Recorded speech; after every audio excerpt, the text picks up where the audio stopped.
When I started out in law school, I never saw myself as a solo practitioner. I always thought that I would end up working for somebody else. But then again, my dad had always worked for himself, so it might not be terribly surprising that I ended up running my own show. I started up my own practice in 2019. Sadly, my pops passed before he could see me start up my own practice. This month marks 5 years that I have been a solo practitioner. There isn't a day that goes by that I don't think about calling up my dad and asking him for some type of business opinion on something. He was always there to kind of answer my questions whenever I had them. Before my journey as a solo, I was in a partnership that myself and another attorney created. At a certain point, we decided to end the business. When I started my solo adventure in 2019, I had a specific vision of what the business would look like. Well, as I began, I had too much work to create the type of branding and systems that I wanted to put in place. I was kind of flying by the seat of my pants.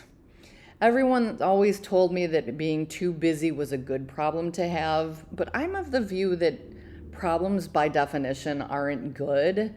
So I was a little frustrated when I first started out. And then of course the pandemic kicked in, and that hardly ended up being a time for me to kind of put my vision and my rebranding into place.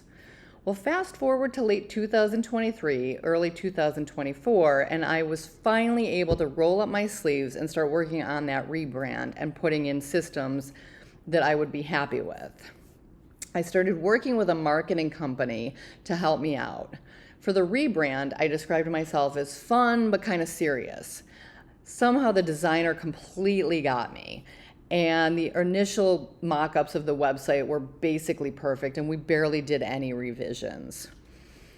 As with everything in life, being a solo has its ups and downs. I have more flexibility in some ways, but sometimes there's the anxiety of not knowing whether you'll be able to generate enough work for that month.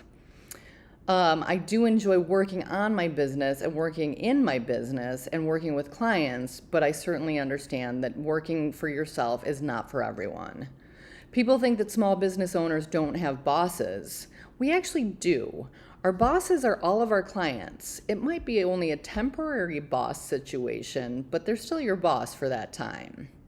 So that is my short public reflection of being on my own for the past 5 years. I'm excited about my rebrand and all the work that I have put into my business systems over the past 6 months or so. I also know that I will be recording another video to mark my 10-year anniversary in 5 years, but it'll probably feel more like 5 days. So with that, I'm very excited to still be here.